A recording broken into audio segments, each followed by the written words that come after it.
একবার চোখ বন্ধ করে 1 সেকেন্ড ভাবেন, আজ আমরা যাদের রুহের মাগফিরাত কামনা করলাম, এই 20 বছরের ব্যবধানে, 30 বছরের ব্যবধানে, 10 বছরের ব্যবধানে, 50 বছরের ব্যবধানে, আবার এর পরের লোকেরা আমাদের রুহের মাগফিরাত কামনা। এটা কি পরিমাণ বাস্তবতা, কি পরিমাণ বাস্তব!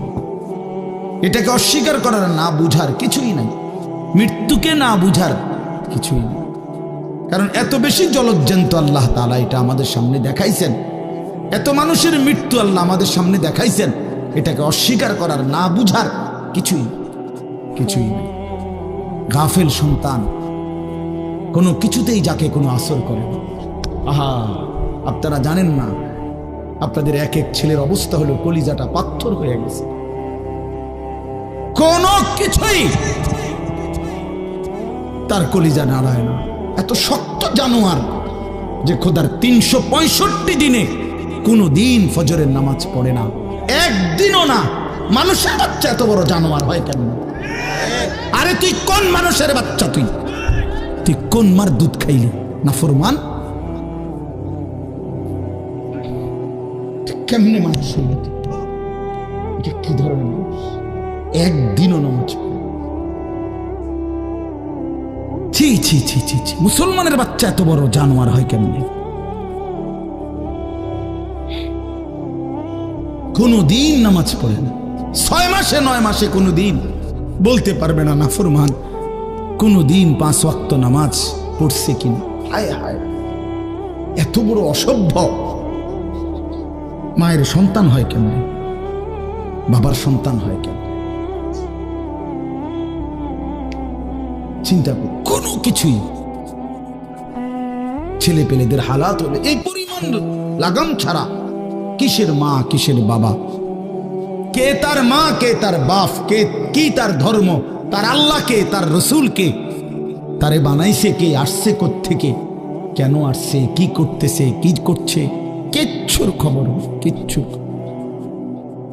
খবর। আসে, হাঁটে, বুট খায়, বন খায়, মোবাইল টিপে, খারাইয়া মতে, বইয়া মতে, বন্ধু বান্ধবদের সাথে আড্ডা দেয়, মেয়ের পিছনে ঘুরে, অসভ্য অশ্লীল কথাবার্তা বলে। এটা কি এটা জিন্দিগি? এগুলো ভেবে দেখেন। উফ,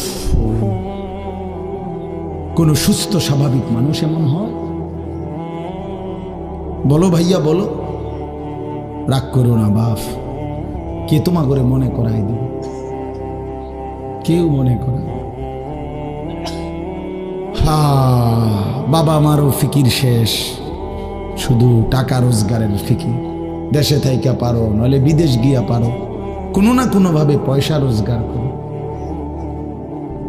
টাকা রোজগার করলে মা বাপ খুশি, টাকা রোজগার না করলে না অখুশি, খালাস। এরপরে ইমান আছে কিনা, ইসলাম আছে কিনা, নামাজ আছে কিনা, কোরআন আছে কিনা, আল্লাহ চিনে কিনা, হালাল হারাম কিনা, জায়েজ না জায়েজ না, এত কিছু আমার দরকার। ফুতের জিগায়ও না যে ফুত কামাই যে করতেছ, কি হালাল কামাই করো না হারাম না, এত কিছুর দরকার কি? টাকা দিতেছে, খাইতেছে, ঘুমাইতেছে, বিল্ডিং করতে আসে, জমি কিনতে আসে, আপেল মালটা খাইতেছে। এক ছেলে আমারে নিজে বলছে, আমি সবার ব্যাপারে বলি না, এক ছেলে আমারে নিজে বলছে, হুজুর আমি একটা দেশের নাম বলছে, যেই দেশে আমার কর্মটা ছিল, চলে আসছে ওই দেশ থেকে। আমার বলছে, হুজুর আমার কর্মটা হলো এই, মদের বার, মদের হোটেলে নারী পুরুষ উলঙ্গ জিনা ব্যভিচার করে, আমার দায়িত্ব শুধু পাশে দাঁড়িয়ে মদের বোতল নিয়ে দাঁড়ায় থাকা, যতবার তারা চায় অতবার তাদেরকে মদ গ্লাসে ঢেলে দেওয়া, তাদের হাতে তুলে দেওয়া। এর বিনিময়ে আমার মাসে বেতন 2 লাখ টাকা। মুসলমান, মুসলমান, মুসলমানের সন্তান, বাংলাদেশের সন্তান। তো এই টাকা যখন বাবা খাচ্ছেন, বিল্ডিং করতেছে, কোনো টেনশন নাই। আমি আবারও বলছি, আমি সবার জন্য বলি, ওই বলছি দেখে অট্টা কইছি, কথা বুঝছেন? আমি তো নাম ঠিকানা বলি না। এই জন্য আমার বাপ, ডাক দিয়েন না, ডাক দিয়েন না, একজনও ডাক দিয়েন না, অসভ্যরে ডাক দিয়েন না। হ্যাঁ হ্যাঁ, ডাক দিবেন কেন? হাইওয়ানকে ডাক দিবেন কেন? শুনেন, আপনারাই শুনেন, এত এত মানুষ শুনতে হবে না। যদি আমার এই কথা একজনে বুঝেন, আমি মনে করি এতটুকুই আমার লাভ। দুইজন বুঝতে দুইজনই লাভ। আল্লাহ আমাদেরকে তৌফিক দান করে। চলেন, কোরআনুল কারীমের এই সূরাটি 99 নম্বর সূরা। 114টি সূরা কোরআন শরীফে, তন্মধ্যে এটা হলো 99 নম্বর, 30 নম্বর পারা। পুরা কোরআনুল কারীমের মধ্যে মোট 30 পারা। এই মোট 30 পারার মধ্যে এটা হলো 30 নম্বর পারার সূরা, 99 সূরা নম্বর। সূরাটির নাম হচ্ছে জিলজাল, সূরায়ে জিলজাল। জিলজাল শব্দের অর্থ বা জালজালা, জিলজাল একই শব্দ, দুই রকম ব্যবহার। অর্থ হলো ভূমিকম্প। জিলজাল শব্দের অর্থ কি বলেন? ভূমিকম্প। ভূমিকম্প, এই যে জমিন কাঁপে, ভূমিকম্প হয়, এই সূরার অর্থ হলো এইটা। এই ভূমিকম্প বলতে, জিলজাল বলতে আল্লাহ তাআলা কিয়ামতের ভূমিকম্প বুঝাইছে। পৃথিবীতে এমনিতে প্রতিনিয়ত মাঝে মধ্যে বিভিন্ন এলাকা ভেদে, অঞ্চল ভেদে ভূমিকম্প হয়। হ্যাঁ, আধা মিনিট, 30 সেকেন্ড, 40 সেকেন্ড, 50 সেকেন্ড, কিংবা তার চাইতে সামান্য কম বেশি এরকম সময় ভূমিকম্প হয়। এতেই বহু ক্ষয়ক্ষতি হয়। যখনই যেখানে কোথাও ভূমিকম্প হয়, তো সেখানে অনেক ক্ষয়ক্ষতি হয়, ঘর বাড়ি বিভিন্ন কিছুর অনেক ক্ষতিগ্রস্ত হয়। কিন্তু আল্লাহ তাআলা বলেন একটি চূড়ান্ত ভূমিকম্প আছে, যেই ভূমিকম্পটা যখন হবে তখন একসাথে আল্লাহর সৃষ্টি পুরাটা জমিন একসাথে ভূমিকম্প হবে, এবং সেটা কতক্ষণ থাকবে সেটা আল্লাহই জানে, সেটা আল্লাহই জানে। এরকম ভূমিকম্প হবে, আর সেই ভূমিকম্পটা হলো কিয়ামতের ভূমিকম্প। অর্থাৎ এই পৃথিবী ধ্বংস করার জন্য আল্লাহ তাআলা তার গোটা সৃষ্টি জগৎকে মউত দিবেন। মৃত্যু দুই রকমের, একটা হলো ব্যক্তিগত পৃথক একক মৃত্যু, আর একটা হলো গোটা আলমের মৃত্যু। সবার যখন পৃথক মৃত্যু হয় তো এটারে বলে মউত, আর গোটা পৃথিবীর যখন আল্লাহর সৃষ্টি সবটার যখন একসাথে মৃত্যু হবে সেটারে কয় কিয়ামত। সেটাই কিয়ামত, ওইটাও একটা মৃত্যু। আসমানের মউত হবে, জমিনের মউত হবে, সূর্য চন্দ্র গ্রহ নক্ষত্রের মৃত্যু হবে, অর্থাৎ সব কিছু শেষ হবে। তো এই যে কিয়ামত, এটা আমাদের ঈমানের অংশ, এটা হবেই হবে, এটা হবেই হবে। আখিরাত, কিয়ামত, এই পৃথিবী একদিন ধ্বংস হবে, শেষ হবে, এটা কোরআনুল কারীমের অসংখ্য আয়াতে আল্লাহ তাআলা বলছেন, বারবার বলছেন, বারবার, যে বান্দা যত সুন্দরী তোমার কাছে লাগে দুনিয়া, যত আকর্ষণীয় মনে হয় না কেন দুনিয়া, একে তো তুমিও থাকবে না, একে তো দুনিয়া নিজেই থাকবে। দুটোটা মনে রাখবে, না তুমি থাকবে স্থায়ী, না দুনিয়া থাকবে স্থায়ী, কোনোটাই না। তুমিও মৃত্যুবরণ করবা, একদিন দুনিয়ারও মৃত্যু হয়েছে, দুনিয়ারও মৃত্যু হয়েছে। প্রতিটা মানুষকে মরতে হবে, এটা আমরা সবাই জানি। কুল্লু নাফসিন যায়িকাতুল মাউত, সমস্ত আত্মা, সমস্ত প্রাণ, আল্লাহ তাআলা বলেন মৃত্যুর স্বাদ গ্রহণ করুন, মৃত্যুর স্বাদ গ্রহণ করুন। কুল ইন্নাল মাউতাল্লাযী তাফিরুনা মিনহু ফাইন্নাহু মুলাকীকুম। আল্লাহ তাআলা বলেন, হে নবী আপনি বলে দেন, ও দুনিয়াবাসী, মৃত্যু থেকে তোমরা যেখানেই পলায়ন করো না কেন, মৃত্যু তোমাদের সাথে সেখানে গিয়েই নিজেই মোলাকাত করো, সাক্ষাৎ করো। তুমি ডাকতে হবে না, মৃত্যু নিজেই আসে, মৃত্যু নিজেই আসে। আইনামা তাকুনু ইউদরিকুমুল মাউতু ওয়ালাউ কুনতুম ফি বুরুজিন মুশাইয়াদা। আল্লাহ বলে, তুমি যদি এমন একটা বিল্ডিং বানাও, ঘর বানাও, যে ঘরটা অনেক উঁচা, যে ঘরটার উপর দিয়া কেউ ভিতরে ঢুকতে পারবে না, যে ঘরটার মধ্যে একটা ছিদ্র নাই, একদম আটকানো, তো এরকম একটা ছিদ্রবিহীন সুউচ্চ ঘরও যদি তুমি বানিয়ে তার ভেতরেও তুমি আশ্রয় নাও, তো ইউদরিকুমুল মাউতু, মৃত্যু তোমার সেখানেই পৌঁছে।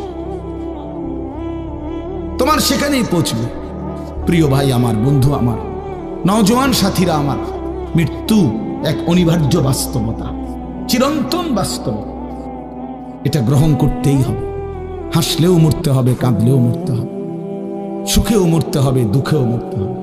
রাজপ্রাসাদ আর অট্টালিকার মানুষটাও মরে যাবে। জীর্ণ কুঠিরে যে লোক থাকে, হ্যাঁ, সেই লোকটাকেও মরতে হবে। জীবনে কোনোদিন দুঃখ দেখে নাই যে সেও মরে যাবে, জীবনে কোনোদিন সুখ দেখে নাই যে সেও মরে যাবে, সব মরে যাবে। এটাই সত্য, এটাই বাস্তবতা। অতএব মৃত্যু এক অনিবার্য বাস্তবতা, এটা গ্রহণ করতেই হবে।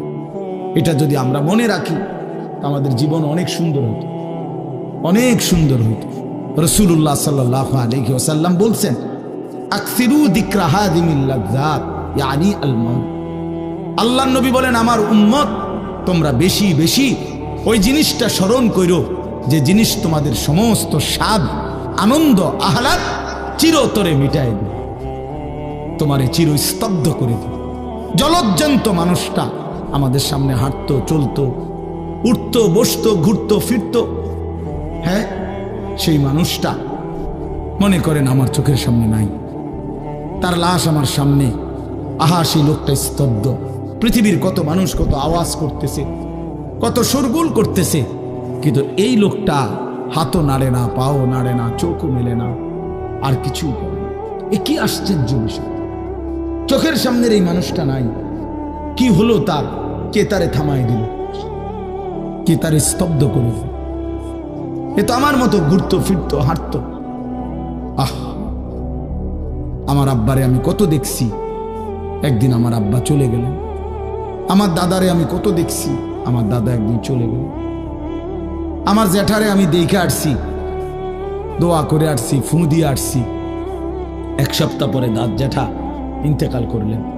আবার এক সপ্তাহ পরে আমি গিয়া জ্যাঠার জানাজা পড়াইছি। এই তো বাস্তবতা।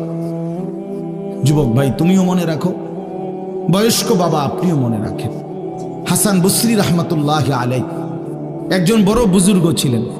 উনি বলতেন, তিনি যখন কোনো যুবককে দেখতেন আর বয়স্ক দেখতেন, তো তিনি যুবকদেরকে বলতেন, ইয়া মা'শারাশ শাবাব ইন্না যারআ কাদ তুদরিকুহুল আহাতু ক্বাবলা আন ইয়াবলুগা।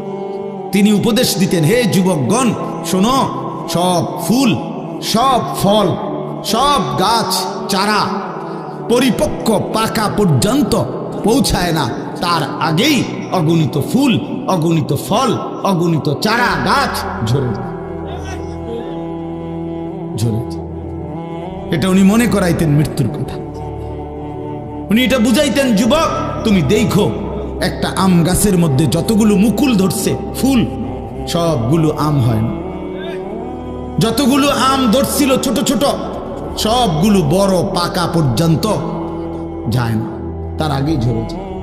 ঝরেই যায় বেশি, থাইকা যায় অল্প। তার মানে যুবক, কিশোর, তরুণ এই বয়সেই মৃত্যু হয় বেশি, বৃদ্ধ পর্যন্ত পৌঁছে কম। পুরা বাড়িতে অনেক সময় এমন হয় একজনও বয়স্ক লোক নাই, একজনও নাই। আমার ঘর, আমার বাপ চাচাদের যে ঘর, সেখানে আপনার এখন আমার চাচাতো ভাই, জ্যাঠাতো ভাই, আমার ভাই বেরাদর সব মিলাইয়া আমাদের ছেলে পেলে ভাই বাতিজা মিলে না হয়তো 60-70 জন আছি আমরা, কিন্তু আমাদের একজনও বয়স্ক লোক নাই। আমার দাদাও নাই, দাদিও নাই, জ্যাঠাও নাই, চাচাও নাই, আমার আব্বাও নাই, কেউ নেই। তাইলে কেন এমন হলো? তাহলে বোঝা গেল অধিকাংশই ঝরে যায়, কবরে চলে যায়, মৃত্যু হয়ে যায়। এই জন্য ধোঁকা না খাওয়া। আরেকটা হলো, বয়স্ক লোককে দেখলে উনি বলতেন, হাসান বসরি রহমতুল্লাহ আলাইহি, ইয়া মা'শারা শুয়ুখ, হে বৃদ্ধগণ। উনি তাদেরকে জিজ্ঞাসা করতেন যে, মা ইউনতাজারু বিসসারআ ইযা বালাগা, যখন কোনো ফসল পাইকা যায় তখন আর বাকি থাকে কি? কি বাকি থাকে? কাটা। কথা বলে না, কি বাকি থাকে? ক্বালু আল হাসাদ, বা কাটাটা বাকি থাকে, পাইকা তো গেছে। তার মানে আপনারা পাইকা তো গেছেন, বয়স তো হয়েই গেছে, আর শুধু মৃত্যুটা বাকি, আর শুধু মৃত্যুটা বাকি।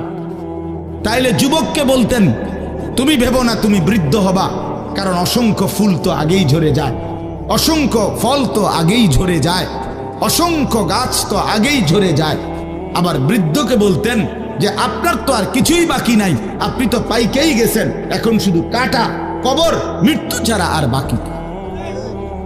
বাকিটা কি? তাহলে মৃত্যু ভুলে না যাওয়া, মৌত ভুলে না যাওয়া। রাসূলুল্লাহ সাল্লাল্লাহু আলাইহি ওয়াসাল্লাম বলেন, কাফা বিল মাউতে ওয়াইজান। নবীজি বলেন, কোন মানুষ যদি মৃত্যুর কথা স্মরণ করে, তার ওয়াজের জন্য, নসিহতের জন্য এটাই যথেষ্ট, এটাই যথেষ্ট। আমরা কিতাবে পড়ছি, হযরত ওমর রাদিয়াল্লাহু তাআলা আনহু, এত বড় সাহাবী, উনি বলতেন, কুল্লা ইয়াউমিন ইউকালু মাতা ফুলান মাতা ফুলান ওয়ালা বুদ্দা মিন ইয়াউমিন ইউকালু মাতা ওমর। তিনি বলতেন, হায় শোনো, প্রতিদিন ঘোষণা হয় আজ অমুকের মৃত্যু হলো, অমুকের মৃত্যু হলো, অমুকের মৃত্যু হলো। অচিরেই একদিন ঘোষণা হবে আজ ওমরের মৃত্যু হলো, আজ ওমরের মৃত্যু হলো। উনি বলেন, এই ঘোষণা শুনবে খুব দ্রুত একদিন। এই জন্য বাপ, এই আমাদের ব্যক্তিগতভাবে প্রতিনিয়ত মৃত্যু হচ্ছে, ঠিক এভাবে আমরা তো মরছি, একদিন এই গোটা আলমের মৃত্যু হবে, একদিন এই গোটা সৃষ্টিটাই আল্লাহ তাআলা গোটায় ফেলবে। আচ্ছা, কি আশ্চর্য কথা, এটা কি অবাক করা। এক মিনিট যদি কেউ বিবেক দিয়া ভাবে, যারে বলে কি হুজুর, বলেন কি, এত বড় আসমান ভেঙে যাবে, এই সূর্য খসে পড়বে, চাঁদ খসে পড়বে। আল্লাহ তাআলা বলছে, ইযা সামাউন ফাতারাত, আসমান ভেঙে যাবে, ওয়া ইদাল কাওয়াকিবুন তাসারাত, তারকারাজি খসে খসে পড়বে, ইযা শামসু কুব্বিরাত ওয়া ইদাল কাওয়াকিবুন তাসারাত। আল্লাহ তাআলা বলছেন, সূর্যটা গুটায় ফেলা হবে, পাহাড়গুলো বালির মতো, তুলার মতো উঠতে থাকবে। ইদা রাজ্জাতিল আরদু রাজ্জা, এই জমিনের মাটিগুলো রেজা রেজা, পাউডার পাউডার হয়ে যাবে। ওয়া ইদাল বিহারু ফুজ্জিরাত, সমুদ্র, খাল, বিল, নদীর পানিগুলো সব টকবগে উতরাইয়া গরম হইয়া বাষ্পের মতো উড়ে যাবে। না কোথাও পানি থাকবে, না কোথাও গাছ থাকবে, না আসমান থাকবে, না জমিন থাকবে, কিছুই না। আচ্ছা, এটা কেমন কথা, এটা কেমন আশ্চর্য বিষয়। এই গোটা আলমের মৃত্যু হবে। আল্লাহ তাআলা কোরআনুল কারীমে বিশ্বাস করেন, অসংখ্যবার এই কথা এটা বলছে, এটা হবেই হবে। ইদা ওয়াকাতিল ওয়াকিআ, আল্লাহ বলেন এই ঘটনাটা ঘটবে। লাইসা লি ওয়াকাতিহা কাযিবা, এই ঘটনা মিথ্যা মনে করার মতো কেহ নাই। যেদিন ঘটে যাবে তখন আর কারো কোনো মিথ্যাবাদী আর থাকবে না, অর্থাৎ কেউ আর অস্বীকার করার সুযোগ হবে না। চোখের সামনে দিন, চোখের সামনে দিন। কোরআন শরীফে একটা সূরা আছে, সূরা হজ। ওই যে আমরা হজ করি না, এই হজ সূরাটার নাম। এই সূরার শুরুতে আল্লাহ তাআলা এই পৃথিবী ধ্বংসের, কিয়ামতের একটা সাংঘাতিক বর্ণনা দিয়েছেন। ওইখানে আছে, আল্লাহ বলেন, ইয়া আইয়ুহান নাসুত্তাকু রাব্বাকুম, তোমরা আল্লাহকে ভয় করো। আর শুনো, ইন্না জালজালাতাস সাআতি শাইউন আযীম, নিশ্চয়ই কিয়ামতের ভূমিকম্প, জালজালা, এই যে বললাম জিলজাল এবং জালজালা অর্থ ভূমিকম্প। আল্লাহ বলেন কিয়ামতের ভূমিকম্প, ইসরাফিল যখন ফু দিবে, আমার এই পৃথিবী যখন ভাঙতে শুরু করবে, এই সৃষ্টি জগৎ পুরাটা যখন আমি আল্লাহ গুটায় ফেলবো, ওয়াসসামাওয়াতু মাতবিয়াতুম বিয়ামিনি, আল্লাহ বলেন 7 আসমান আমি আল্লাহ তাআলার হাতের মধ্যে গুটায় ফেলবো, গুটায় ফেলবো। তুমি জানো না আমার ক্ষমতা। কুল্লু মান আলাইহা ফান ওয়া ইয়াবকা ওয়াজহু রাব্বিক, সব শেষ করে দেব আমি, শুধু আমি আল্লাহই থাকব, শুধু আমি আল্লাহই থাকব। তো আল্লাহ তাআলা বলেন, এই ইসরাফিল ফু দিলেই, শুরু করলেই জমিনে ভূমিকম্প শুরু হবে। ইন্না জালজালাতাস সাআতি শাইউন আযীম, আল্লাহ বলেন নিশ্চয়ই এই কিয়ামতের ভূমিকম্প, এটা শাইউন আযীম, বড়ই ভয়ানক, বড়ই মারাত্মক। কারণ দুনিয়ার ভূমিকম্প, এক নাম্বার হলো বর্তমানের ভূমিকম্প কখনো 30 সেকেন্ড, কখনো 40 সেকেন্ড, কখনো 47 সেকেন্ড, 50 সেকেন্ড, এই সেকেন্ড মিনিট না, 47 মিনিট নি ভূমিকম্প হয়। কথা কর না কেন? 30 মিনিট ভূমিকম্প হয়। 30 মিনিট ভূমিকম্প হইলে আমাদের 14 গোষ্ঠী থাকবে মিনিট। 30 সেকেন্ড, 40 সেকেন্ড হয় ভূমিকম্প। এইটুকুতে একে তো সময় সামান্য, দ্বিতীয়ত হলো একসাথে গোটা পৃথিবীতে হয় না, এদিকে হলে ওইদিকে হয় না এরকম। কিন্তু আল্লাহ তাআলা বলেন ইসরাফিল ফু দিলে যে ভূমিকম্পটা হবে, সেই ভূমিকম্পটা গোটা পৃথিবী একসাথে নাড়ায় দিবে, একসাথে নড়ে। 47 সেকেন্ড না, কতক্ষণ সেটা আল্লাহই জানে। তখন অবস্থা কি হবে? মানুষের আতঙ্ক, এই ভূমিকম্পে আতঙ্ক। হ্যাঁ, আমি একবার চাঁদপুর মাহফিলে ছিলাম, রাত্রে ঘুমাইছি মসজিদের রুমে, ইমাম সাহেবের রুমে। এই সময় ভূমিকম্প আইছে, দরজা খুলে দিছি দৌড়। মসজিদের মাঠে আইছি দাঁড়াইয়া, চাই যে পুরা গ্রামের মানুষ সব আইসা বলছে হই হুল্লোড় চিৎকার, হায় হায়। অথচ সবাই চিৎকার দিতে দিতে ভূমিকম্প শেষ। ভূমিকম্প হয়েছেই তো অল্প একটু, কিন্তু এটুকুর আতঙ্কেই যা হুজুর পাবলিক বরাবর। কিসের হুজুর আর কিসের পাবলিক, বক্তা শ্রোতা সমান। এই এখন মনে করেন ভূমিকম্প হইলে আমরা সব দিন দৌড়, আমি এখানে বুজুর্গি দেখাইব, এটা হ্যাঁ, আমি একটা বড় হুজুর বেটা প্রধান বক্তা, আমি লড়লে কি মাইসে কি করব, আপনি কি করবেন আমার সময় কো, আমার জান নিয়ে কথাটা। আল্লাহু আকবার। তো এই সামান্য ভূমিকম্প, কিন্তু আল্লাহ তাআলা বলেন ইসরাফিল সিংহা ফু দিলে যে ভূমিকম্প হবে বান্দা, সেটা বড়ই ভয়ানক, সেটা সারা পৃথিবী নড়বে একসাথে। তখন কি হবে মানুষের আতঙ্ক? ইয়াউমা তারাউনাহা তাযহালু কুল্লু মুরদিআতিন আম্মা আরদাআত। এই 1 নম্বরে আল্লাহ বলেন যে মা তার বাচ্চাটাকে দুধ পান করাইতেছিল, এই কোলের বাচ্চা, দুধের বাচ্চা, আপন মা তার দুধের বাচ্চা ভুলে যাবে, ফেলে দিবে, ছুঁড়ে মারবে, আর মা পাগলের মতো দৌড়ানো শুরু। কোরআন শরীফের আয়াত। ওয়াতাদাউ কুল্লু যাতি হামলিন হামলাহা। এবং আল্লাহ তাআলা বলেন যে মায়ের পেটের বাচ্চা 10 মাস পূর্ণ হয়ে গেছে, আগামী 2 ঘন্টা 5 ঘন্টা পরে বাচ্চাটা এমনিতেই প্রসব হইতো। আল্লাহ তাআলা বলেন ইসরাফিলের ফু দিলে জমিন যখন কাঁপতে শুরু করবে, তো এই গর্ভধারিণী মা, গর্ভবতী নারী পাগলের মতো এভাবে ছুটবে, দৌড়বে, নিজের গর্ভের বাচ্চা নিজেই পড়ে যাবে। ও তারান নাসা সুকারা, আল্লাহ বলেন মাতালের মতো সমস্ত মানুষগুলো ছুটতে থাকবে। ফাইদা বারিকাল বাসার ওয়া খাসাফাল কামার ওয়া জুমিআ আশ-শামসু ওয়াল কামার। আল্লাহ তাআলা বলে চন্দ্র সূর্য আলোহীন হয়ে যাবে, সূর্য চন্দ্র এক হয়ে যাবে। ওয়া জুমিআ আশ-শামসু ওয়াল কামার ইয়াকুলুল ইনসানু ইয়াওমাইদিন আইনাল মাফার। লোকেরা দৌড়বে আর ছুটবে, মানুষ একে অপরকে জিজ্ঞেস করবে ভাইয়া পালাবো কোথায়, দাঁড়াবো কোথায়? কোথাও তো স্থির কোনো জায়গা নাই, কোথায় দাঁড়াবো? আল্লাহ তাআলা বলেন কাল্লা লা ওয়াজার, না বান্দা, সেদিন আর কোথাও জায়গা মিলবে না। ইলা রাব্বিকা ইয়াওমাইদিনিল মুস্তাকার, আজকে শুধুই কেবল তোমার আল্লাহর কাছেই আশ্রয় ঠিকানা। এভাবে বহু আয়াত কোরআনুল কারীমের মধ্যে আল্লাহ তাআলা বর্ণনা করছেন। আমার ভাই, তো এই ইসরাফিলের ফু দিলে গোটা আলমের মৃত্যু হবে, ভূমিকম্প শুরু হবে। তো এই ভূমিকম্প কেন হবে? এই কাঁপতে কাঁপতে সমস্ত কিছু ভাঙ্গা একসাথে, এই সব কিছু আল্লাহর সৃষ্টি, সমস্ত কিছুই জমিনের তলদেশে চলে যাবে। জমিন তখন খালি ফাঁকা, জমিনে তখন কিচ্ছু নাই, কিচ্ছু, একটা সুতা মাটির উপরে থাকবে।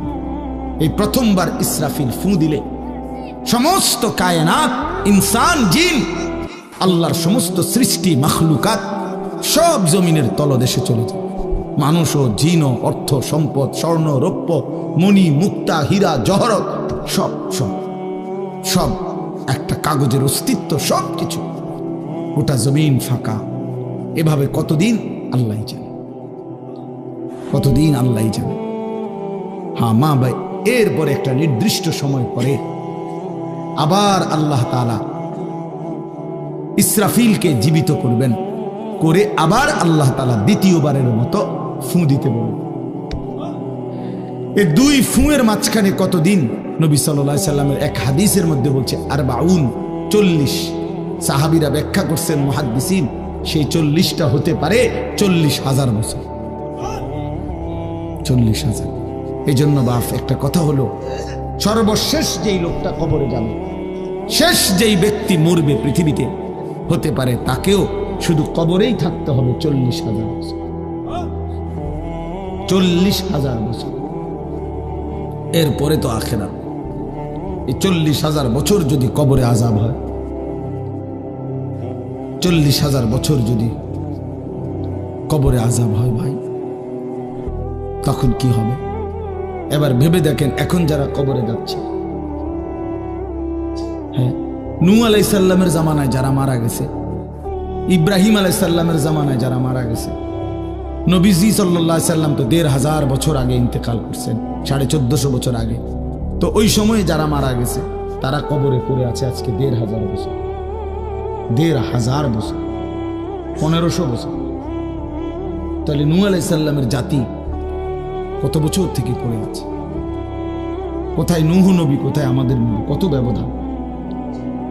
এই জন্য বাপ, শুধুমাত্র কবরের বিষয়টাই তো সাংঘাতিক, আখিরাত তো পুরো। শেষ ব্যক্তিটাও যদি কবরে থাকতে হয় 40,000 বছর, তো এখনকার মানুষগুলো আছে কত কাল ধরে। তো এই যার কবরে আযাব হচ্ছে, আহা বাপ, সে কি পরিমাণ কষ্ট পাচ্ছে ভাইবা। দেখে কবরবাসীদের রূহের মাগফিরাত।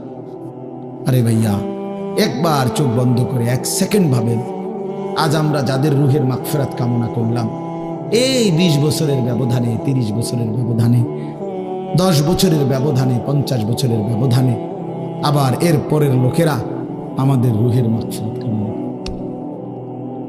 এটা কি পরিমাণ বাস্তবতা, কি পরিমাণ বাস্তবতা! এটাকে অস্বীকার করার, না বুঝার কিছুই নাই, মৃত্যুকে না বুঝার কিছুই নেই।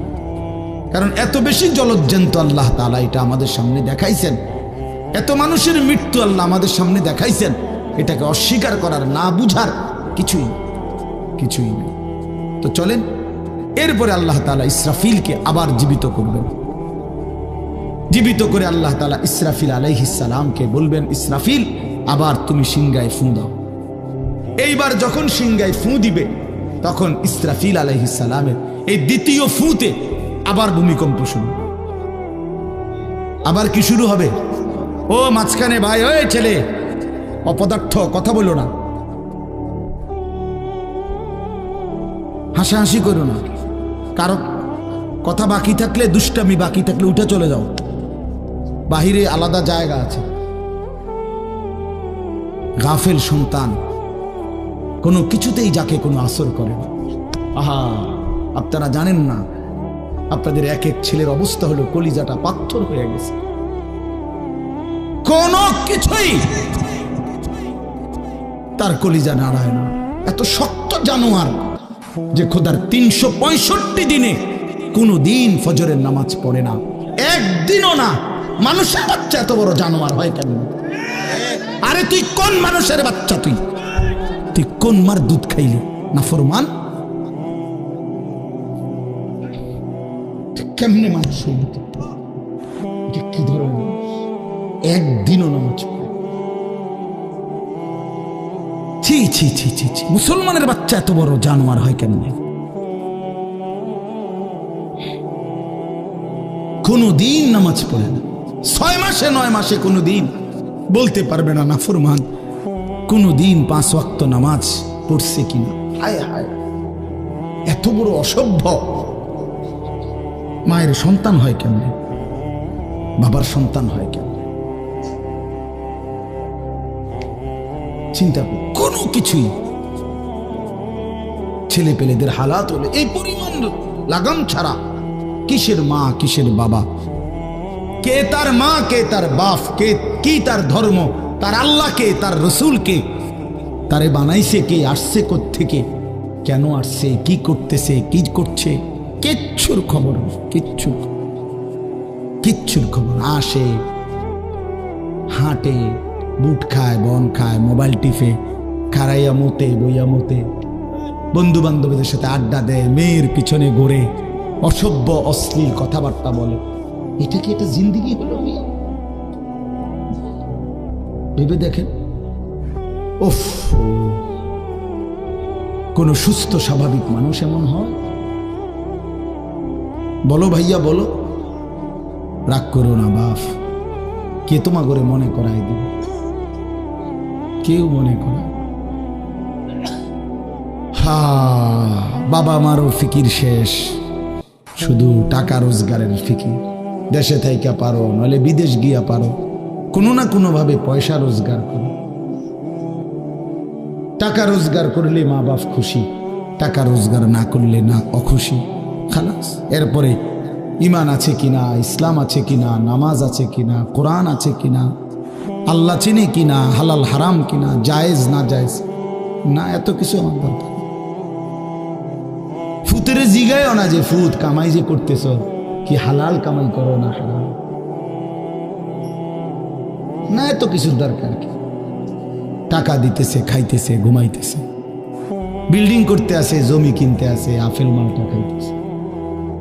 এক ছেলে আমারে নিজে বলছে, আমি সবার ব্যাপারে বলি না, এক ছেলে আমারে নিজে বলছে, হুজুর আমি একটা দেশের নাম বলছে, যেই দেশে আমার কর্মটা ছিল, চলে আসছে ওই দেশ থেকে। আমার বলছে, হুজুর আমার কর্মটা হলো এই, মদের বার, মদের হোটেলে নারী পুরুষ উলঙ্গ জিনাবে বিচার করে, আমার দায়িত্ব শুধু পাশে দাঁড়িয়ে মদের বোতল নিয়ে দাঁড়ায় থাকা, যতবার তারা চায় অতবার তাদেরকে মদ গ্লাসে ঢেলে দেওয়া, তাদের হাতে তুলে দেওয়া। এর বিনিময়ে আমার মাসে বেতন 2 লাখ টাকা।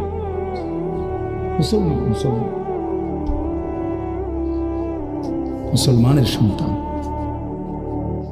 বাংলাদেশের সন্তান। তো এই টাকা যখন বাবা খাচ্ছেন, বিল্ডিং করতেছে, কোনো টেনশন নাই। আমি আবারও বলছি, আমি সবার জন্য বলি না, ওই বলছি দেখে অট্টা কইছি, কথা বুঝছেন? আমি তো নাম ঠিকানা বলি না। এই জন্য আমার বাপ, ডাক দিয়েন না, ডাক দিয়েন না, একজনও ডাক দিয়েন না, অসভ্যরে ডাক দিয়েন না। হ্যাঁ হ্যাঁ, ডাক দিবেন কেন? হাইওয়ানকে ডাক দিবেন কেন? শুনেন, আপনারাই শুনেন, এত মানুষ শুনতে হবে না, কোনো অসুবিধা নেই, কোনো অসুবিধা নেই। আমি তো এটাই বুঝাইতে চাইতেছি, প্রত্যেকটা মানুষ আজকে মুসলমান। আমরা ঘর দেখায়, ফার্নিচার দেখায়, বিল্ডিং দেখায়, হুজুর দোয়া করেন, ঘরটা করছি, হুজুর দোয়া করেন। কিতা দোয়া করতে হবে না, কিতা দোয়া করতে, বিল্ডিং এর দোয়া কিতা? আবার ইট বালুর লেগে দোয়া করে লাভ কি বেড়া? হুজুর মোটরসাইকেল কিনছি, হুজুর দোয়া করে দেন। কিতা দোয়া করতে? কি মোটরসাইকেলের দোয়া কিতা? আবার আজীব লাগে না? বাস্তব এগুলো ছাদ ডালাই দিয়ে মাইজ গে, হুজুর কিন্তু দোয়া করে দেন, ছাদ ডালাই দোয়া। হ্যাঁ, ওটা ছাদ ডালাই করে, ওটার ফুতে মোবাইলে অশ্লীল উলঙ্গ ছবি দেখে। ওটার সন্তান উনি দাঁড়াইয়া রয়েছে মিস্ত্রির সামনে, ওনার গাম বাইয়া বাইয়া পড়তেছে ছাদ ডালাইয়ের দিন, আর অসভ্য জানোয়ার সন্তান বন্ধুদের সাথে উলঙ্গ ছবি দেখতেছে। ওই জানোয়ারের জন্য উনি ছাদ ডালাই নিতেছে, ওই হাইওয়ানের জন্য উনি ঘর করে দিয়ে যেতেছে। উনি কবরে জায়গা ঘর করে দিয়ে গেছে, এর জন্য ঘর করলেন? ছি ছি ছি ছি ছি। আমার দেওয়া ঘরে আমার কষ্টের কমাইয়ে এখানে বসে বসে রঙিন ছবি দেখবে, উলঙ্গ দৃশ্য দেখবে ঘরে শুয়া শুয়া সারা রাত। এর জন্যই আমার জীবনের এই অর্জন, এই ছিল আমার উপার্জনের উদ্দেশ্য। আহ, কতবার বললে বুঝবেন? কেমনে বললে বুঝবেন? কারে বললে বুঝবেন? আল্লাহ মাফ করে দেন। চলেন বাপ, তো বলতেছিলাম আল্লাহ তাআলা ইসরাফিল আলাইহিস সালামকে বলবেন আবার ফু দাও। তো তিনি দ্বিতীয়বারের মতো ফু দিলে জমিন আবার ভূমিকম্প শুরু হবে। এই ভূমিকম্পে জমিন কাঁপতে কাঁপতে এইবার জমিনের তলদেশে ওই প্রথমবার ফু দেওয়াতে ভূমিকম্প কাঁপতে কাঁপতে সব উপরে যা ছিল সব নিচে চলে গেছে। মনে আসেনি এটা কইছি? তাহলে উপরটা কি? ফাঁকা। এইবার নিচে যা ছিল সব উপরে চলে আসবে। এই আসলেই এটা হাসরের মাঠ। সমস্ত নিচের জিনিস যা কিছু, একেবারে মানুষ, গরু, ছাগল, হাঁস, মুরগা, জিন, ইনসান, গদ, দুয়ার, বাজার, ব্যবসা, দোকান, টাকা, হীরা, জহরত, মণি, মুক্তা, টাকা পয়সা, অর্থবিত্ত, সব সোজা কথা জমিনের তলদেশের সব কিছু জমিনের উপরে উঠে আসবে। এই উঠে আসলেই এইটা হাসরের মাঠ। এইটা, এই হাসরের মাঠ কোনটা জানেন? এই যেখানে বসে আছেন এখন, এটাই হাসরের মাঠ। এই জমিনের উপরেই হাসরের মাঠ। বাকি শুধু আল্লাহ কোরআন বলছে ইদাল আরদু মুদ্দাত, আমি আল্লাহ জমিনটাকে টেনে আরো লম্বা করে দেব, আরো বড় করে দেবো, আর কি প্রশস্ত করে দেবো। কারণ ওই যে পিসের মানুষ খারাপ লাগবে না? মানুষ তো দাঁড়াই বসেই আদম আলাইহিস সালাম থেকে নিয়া, মানুষ বেশি না? মানুষ, গরু, ছাগল, হাঁস, মুরগা, জিন, ভূত সব খারাপ না? সব দাঁড়াবে তো। এই জন্য আল্লাহ তাআলা বলেন জমিন আমি প্রশস্ত টেনে দিব, লম্বা করে দিব, এতটুকু। বাকি এটাই হাসরের মাঠ, এটাই হাসরের মাঠ। এই কথাটাই এখানে আল্লাহ তাআলা উল্লেখ করছে। ইদা জুলজিলাতিল আরদু জিলজালাহা, যখন দ্বিতীয়বারের মতো ইসরাফিলের ফু দিলে জমিনের ভূমিকম্প শুরু হবে। ওয়া আখরাজাতিল আরদু আসকালাহা, আল্লাহ তাআলা বলেন তখন জমিন তার তলদেশে যা ছিল সমস্ত জমিনের তলদেশে, এগুলো এতদিন জমিনের বোঝা ছিল, বোঝা মানে মাটির নিচে, এগুলো সে মনে যেন ফুজা কান্দে লইছে। এবার ওয়া আখরাজাতিল আরদু আসকালাহা, জমিন তার বোঝা মানে জমিনের তলদেশে যা ছিল সে এবার তা জমিনের উপরে উঠাই দিবে, উপরে উঠাই দিবে। এরপরে আশ্চর্য কথা শুনেন, এরপরের কথাটার জন্য রাসূলুল্লাহ সাল্লাল্লাহু আলাইহি সাল্লাম হাদিসে বলছেন, এই ভাই শুনেন, ছেলেরা তোমরাও শোনো। নবী সাল্লাল্লাহু আলাইহি সাল্লাম বলেন এই জমিনের তলদেশ থেকে যখন সবকিছু উপরে উঠে আসবে তখন অর্থ সম্পদ, হীরা জহরত, মণি মুক্তা, স্বর্ণ রৌপ্য এগুলো স্তূপ আকারে উঠে আসবে জমিনের উপরে, মানে হাসরের মাঠে। তো নবীজি একেবারে স্পষ্ট হাদিস, নবীজি সাল্লাল্লাহু আলাইহি সাল্লাম বলেন তখন এই স্বর্ণ রৌপ্য, টাকা পয়সা, হীরা জহরত এগুলো, এই অর্থ সম্পদগুলো আল্লাহর কুদরতে কথা বলবে। স্বর্ণের টুকরা কথা বলবে, কথা বলবে, রৌপ্যের টুকরা কথা বলবে, এগুলো কথা বলবে। কথা কি বলবে?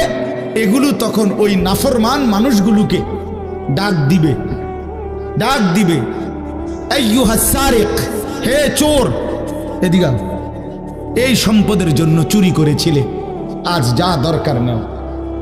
আইয়ুহাল কাতি', হে ডাকাত, এদিকে এদিকে আসো, এই সম্পদের জন্য ডাকাতি করছিল, আজ নাও। হে আত্মীয়তার, আইয়ুহাল কাতি', আত্মীয়তার সম্পর্ক ছিন্নকারী ব্যক্তি আসো। এই জন্য ভাইয়ের সাথে যুদ্ধ করছো, বোনের সম্পদ নষ্ট করছো, চাচারে সম্পত্তি দাও না, এই জন্য, এই দুনিয়ার জন্য নাও, এখন না, এখন যা লাগে নাও। এইভাবে প্রত্যেক নাফরমান পাপীকে, হে হারামখোর, সুদ করে দিগা, এখানে টাকা যা লাগে নে, নে বাটপার, এখান থেকে টাকা নে, কি পরিমাণ টাকা দরকার ছিল নে। এইভাবে রাসূলুল্লাহ সাল্লাল্লাহু আলাইহি সাল্লাম বলেন দুনিয়ার এই সম্পদগুলো কথা বলবে আর ডাকবে। ডাকলে মানুষ, আচ্ছা এটা তখন কেরম লিখবো? কথা বোঝেন নাই? এডিজন কথা বলবে, ডাকাডাকি করবে, মানুষ কি বলবে? লোকেরা তো সবাই দাঁড়াইছে, মানুষও তো দাঁড়াইছে, তারারই তো ডাকতেছে, তো তারা কি বলবে? ওয়াকালাল ইনসানু মা লাহা, আল্লাহ নিজেই বলতেছে, লোকেরা তখন মানুষগুলো বলবে মা লাহা, এটা কি হলো? আরে এটা কি কারবার? এগুলো কথা বলে কেমনে? এগুলো কি কয়? এরা আমারে চিনলো কেমনে? আমি যে সিটার, আমি বাটফারে চিন্না লাইলো, ইন্নারিল্লাহ, একেবারে পুরা ধরা, অনবিচার আচার কিছুই শুরু হয়েছে না, এখনই বেজ্জুতি, বাকিটা তো অবস্থা খারাপ। মানে অর্থাৎ মানুষগুলো অবাক হয়ে বলবে মা লাহা, কি হলো জমিনে, কি হলো এগুলোর, এরা এমন করছে কেন, এরা কথা বলছে কেন। আল্লাহ বলেন ইয়াউমাইদিন তুহাদ্দিসু আখবারাহা, আল্লাহ তাআলা বলেন বান্দা হে কি দেখছো হবে, এই মাত্র দেখলা স্বর্ণ রূপ্য টাকা পয়সা কথা বলে, এখন না দেখবা আসল খেলাটা। ইয়াউমাইদিন তুহাদ্দিসু আখবারাহা, আল্লাহ বলেন এখন দেখবা সরাসরি এই হাসরের মাঠে তোমার সামনে তোমার পায়ের নিচের জমিন তোমার পুরা জিন্দেগীর কথা, তোমার যত তথ্য ভালো কিংবা মন্দ, নেক কিংবা গুনাহ, তোমার সমস্ত কিছু রাতের কিংবা দিনের, একাকী কিংবা প্রকাশ্যের, গোপন কিংবা আড়ালের, আল্লাহর কসম জমিন সবটা এখন তোমার সামনে বলে দিবে। ইয়াউমাইদিন তুহাদ্দিসু আখবারাহা, রব্বুল আলামিন বলেন জমিন সবটা কথা বলে দিবে, ভালোটাও মন্দটাও, আলোটাও অন্ধকারটাও, একাকীও অন্ধকারেও, প্রকাশ্যেও সবার মাঝেও সব বলে দিবে। রাতের চুরি বলে দিবে, রাতের তাহাজ্জুদটাও বলে দিবে, মদের আড্ডার কথাও বলে দিবে, জুয়ার আড্ডার কথাও বলে দিবে। সারা রাত যুবক উলঙ্গ ছবি দেখেছ, আল্লাহর কসম সেটাও বলবে। যে যুবক মালিকের সেজদা দিয়েছে সেটাও বলবে। তাহাজ্জুদ শোনাবে, আবার সবার সাথে যে জামাতে নামাজ পড়েছে এটাও বলবে, সব কিছু বলে দিবে। আল্লাহ বলেন যদি মানুষ ভাবতে চাও জমিন কিভাবে কথা বলে, স্বর্ণরৌপ্য কিভাবে কথা বলে, আল্লাহ বলেন বিআন্না রাব্বাকা আওহা লাহা, আল্লাহ তাআলা আদেশ করেছেন বলেই কথা বলে। আল্লাহ বললে, হুকুম করিলে আল্লাহর গোটা কায়নাত, গোটা সৃষ্টি জগৎটাই কথা বলে। ওয়াশাহিদা আলাইহিম সামউহুম ওয়া আবসারুহুম ওয়া জুলুদুহুম বিমা কানু ইয়ামালুন। আল্লাহ বলে হাসরের ময়দানে বান্দা তোমার কান, তোমার চোখ, তোমার সারা দেহের চামড়া, জুলুদুহুম তোমার সারা দেহের চামড়া, হাসরের ময়দানে তোমার পুরা জিন্দেগির কর্মকাণ্ড বলে দিবে। চামড়াগুলো বলবে, চামড়া মানুষের শাহওয়াত চামড়াতে। এই জন্য সমস্ত যৌনতার ঘটনা, অসভ্যতার ঘটনা শরীরের চামড়া বলে দিবে। মানুষের শাহওয়াত চামড়া, কথা বুঝছেন কিনা? হ্যাঁ, চর্মে চামড়ার মধ্যে শাহওয়াত, কামনা বাসনা, যৌন চাহিদা। এই জন্য যত লোক দেখবেন বিভিন্ন হসপিটালে, যত ডাক্তার চর্মরোগের ডাক্তার, তত লোক যৌন রোগেরও ডাক্তার। হ্যাঁ, চর্ম ও যৌন রোগ বিশেষজ্ঞ, এটা একই বিষয়, একই চ্যাপ্টার। চামড়া মানে আল্লাহ তাআলা বলেন তোমার চামড়া বলে দিবে কত রাত কত দিন নারীর প্রতি অবৈধ আগ্রহ, অস্থিরতার, বেহায়াপনার, অসভ্যতা করেছিলে।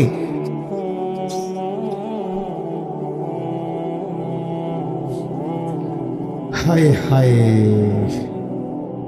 বিআন্না রাব্বাকা আওহা লাহা, আল্লাহ বলেন আমি আল্লাহ হুকুম করেছি বলে কথা বলি। এই জন্য আল্লাহ হুকুম করিলে চামড়াও কথা বলে, কানেও কথা বলে। এখন কি কানে কথা বলে? কিন্তু সেদিন বলল চোখেও কথা বলল। এখন চোখ কথা বলে না, মানে সবকিছুর জবান খুলল, সবকিছু। আপনারা বলেন আমরা তো মনে করি জিহ্বায় কথা বলে না, জিহ্বায় কথা বলে না, আল্লাহর হুকুম হইলে কথা বলে। নাহলে যেই লোক বোবা তারও তো জিহ্বা আছে না, তো সে কথা বলে না। যে লোক কানে শুনে না, তো তার কি আপনার এইভাবে কান বলতে কিছু নাই, তো সে শুনে না কেন, কথা বলেন না কেন? আল্লাহর হুকুম। যার চোখ, যে চোখে দেখেন, এই যে জুয়েল ভাই, আমি মূলত তার মহব্বতেই মাহফিলটা দিছি। তো এই যে দেখে না, তো তার এভাবে তো চোখ আছে, সে দেখে না কেন? আল্লাহ তাআলার হুকুম নাই বলে দেখে, ঠিক কিনা বলেন না কেন? মজার বিষয় হলো রাসূলুল্লাহ সাল্লাল্লাহু আলাইহি সাল্লাম হাদিসে স্পষ্ট বলেছেন, বিশ্বাস করেন, একেবারে বিশুদ্ধ হাদিস।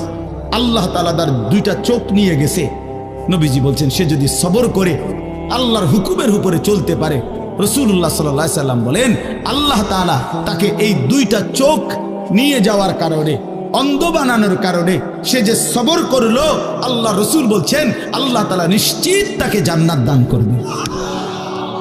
এই জন্য তুমি ভাই সবর করো।